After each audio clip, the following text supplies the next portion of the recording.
If someone ever asks you this question, always say no. Once there was a woman named Mary who worked in customer support, so she'd answer a huge number of phone calls every day. But she never expected that one seemingly harmless phone call would lead to terrifying consequences. Shortly after Mary's lunch break, she picked up a call from an angry customer who said he's been waiting on hold for almost 45 minutes. She tried helping him, but everything she said seemed to make him angrier, until he began threatening Mary, so she hung up on him. But he didn't stop there. He continued calling until Mary finally picked up at the end of her shift. But this time, surprisingly, he apologized and asked for her name, saying, "I really want to send you a gift just to show how sorry I am. You don't even need to give me your full name, just give me your first name."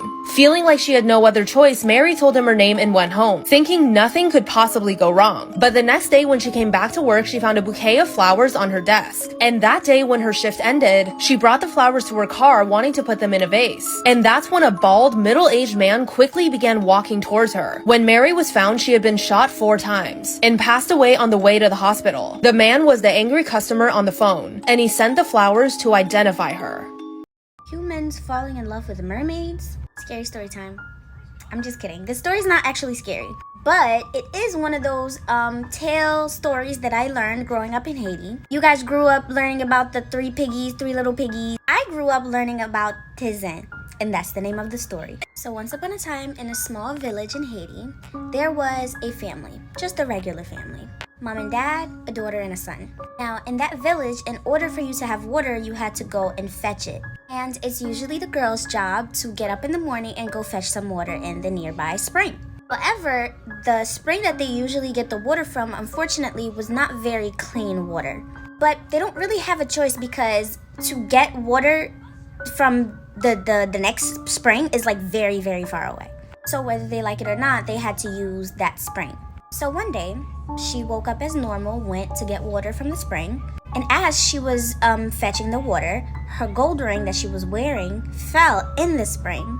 And she was just sitting there like, dang, I just lost my ring. How am I supposed to get that ring back? It's not like I can jump into the spring because it's very dirty. So she's kind of just there like, dang, I just really lost my ring.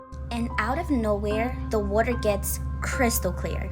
Like the cleanest you can see water ever. And then out came a merman.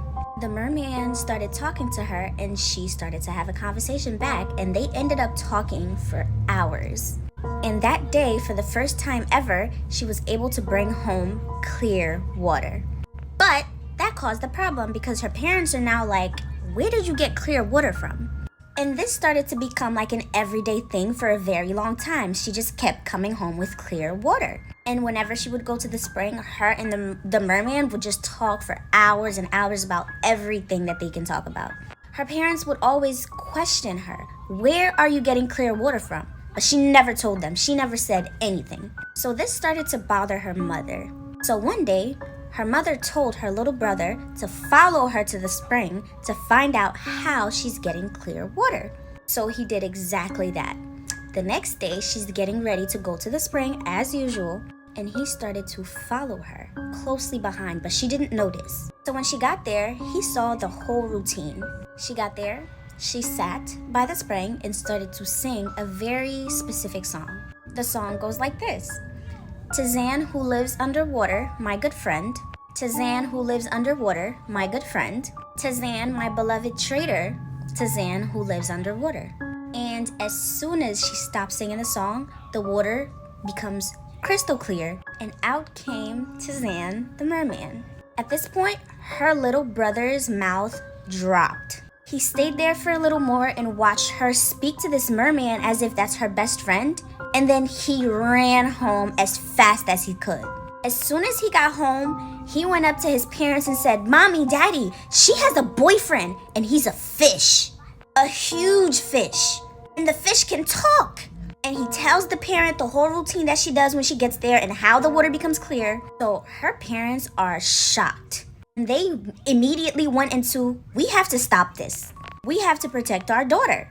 So she finishes up as usual. She comes home and everything seems usual. The parents didn't tell her anything. They did not tell her that they knew.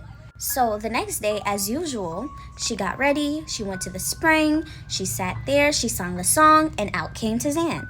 Only this time, Tizan was sad. and she can tell. So she asks him, "What's wrong? Like, are you okay?" And he says to her, "No, I'm not. I'm going to die. Your brother knows about us and told your parents, and they are going to kill me.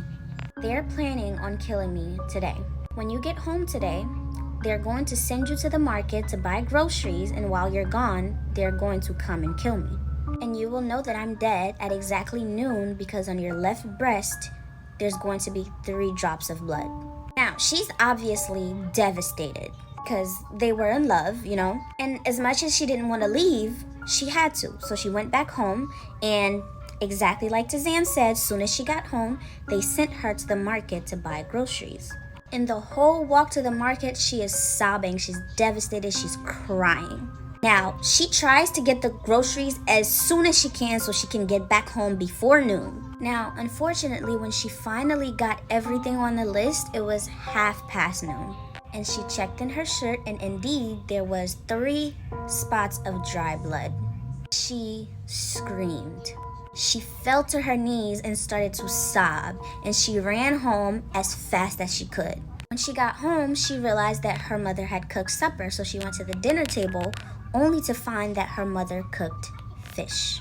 And this just added to her pain and made her even more devastated. So she immediately ran to her room, tears in her eyes. She sat in her chair, she grabbed her comb and started to comb her hair while singing the song that she usually sings so Tazan can come out. She was singing that song over and over. And the more she was singing, it was as if the earth was being opened up and started to swallow her. But it was so slow that she didn't even notice that she was going down. She went all the way down until there was only a strand of her hair left on the ground. So her little brother, feeling a bit guilty, came to her room to check on her, only to find a strand of his sister's hair into the ground.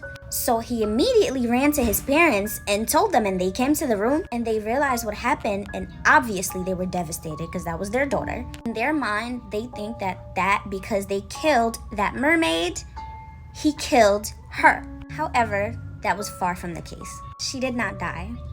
Tazan descended her into the ground because that was the only way that they can be together. Little did the parents know, they could not kill Tazan because he was a merman, a magical merman. What they also didn't know was that Tazan was actually, once upon a time, a very handsome young boy that used to also live in the village, but he got turned into a merman.